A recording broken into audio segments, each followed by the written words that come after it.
the things that I would like for people to know is that I'm a Houstonian by heart, if not by birth. I lived in Houston longer than I've been anyplace else, and I absolutely love it here. I love the community, and I love the environment, and I love the culture in Houston.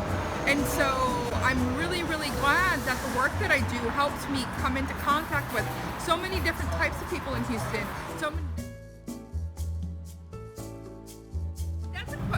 That's a question that my parents would very much like answered as soon as possible.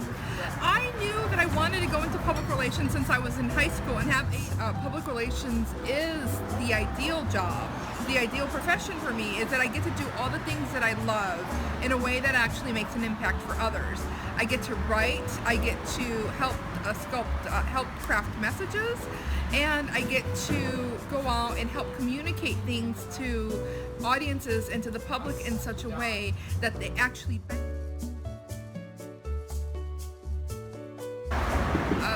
one of my favorite things, and I'm going to say this as a business owner, was the moment that I saw I can actually be successful doing this.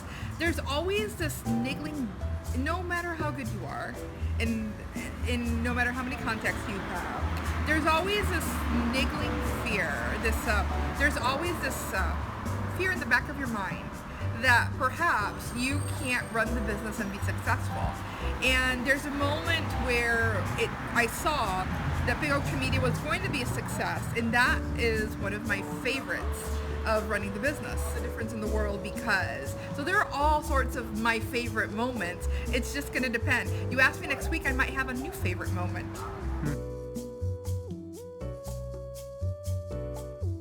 So Empire Cafe is one of my favorite dessert places. They have great food, but honestly the cake here is wonderful. And my favorite thing is every time I look at Empire Cafe, I remember my mom telling me, take me to that great cake place.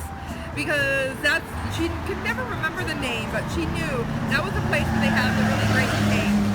And so that's the thing that I have, is I remember bringing my mom here for dessert and coffee. And just different talks and etc. And it's a nice little neighborhood place where if you've been here, you know exactly what I'm talking about how great the food is. What comes to mind to me when I think of Houston is not boring. Houston has something for absolutely every person out there.